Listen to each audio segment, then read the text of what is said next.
ការងាររបស់ខ្ញុំគឺគ្រប់គ្រងរដ្ឋបាលគឺបានន័យថាការគ្រប់គ្រងរដ្ឋបាលផ្លូវហ្នឹងគឺការត្រួតពិនិត្យផ្លូវដោះស្រាយគ្រោះថ្នាក់ចរាចរណ៍ហើយនឹងការទាមទារសំណង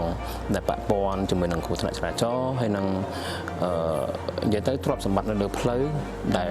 ក្រុមហ៊ុនបានបំពាក់បាទខ្ញុំសប្បាយចិត្តព្រោះអីការងារនេះគឺជាការងារដែលមានអនាគតមួយល្អសម្រាប់ខ្ញុំ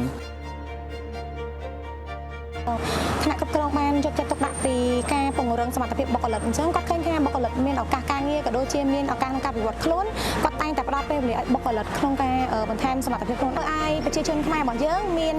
ការងារធ្វើកាន់តែច្រើនទី1ទី2ទៀតគឺការផ្ដោះដូរឱកាសការងារបងមានន័យថាខាងជនជាតិចិនគាត់មកធ្វើផលិតផលនៅប្រទេសខ្មែរយើងហ្នឹងគាត់ប្រកាសជាមានការគ្រប់គ្រងក៏ដូចជាហេដ្ឋារចនាសម្ព័ន្ធបែបការងាររបស់គាត់បងអញ្ចឹងគាត់បានចែករំលែកការងារហ្នឹងមកកាន់បុគ្គលិកជើងបានទទួលបាននៅបទពិសោធន៍ជាច្រើនដូចជាការដោះស្រាយនៅលើផ្លូវក្នុងករណីមានបញ្ហាកកស្ទះចរាចរណ៍ករណី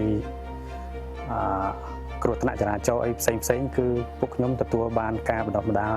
បានយ៉ាងល្អពីសំណាក់ក្រុមហ៊ុននិងថ្នាក់ដឹកនាំមេចិនទាំងអស់បានបណ្ដុះបណ្ដាលបានយ៉ាងល្អប្រសើរ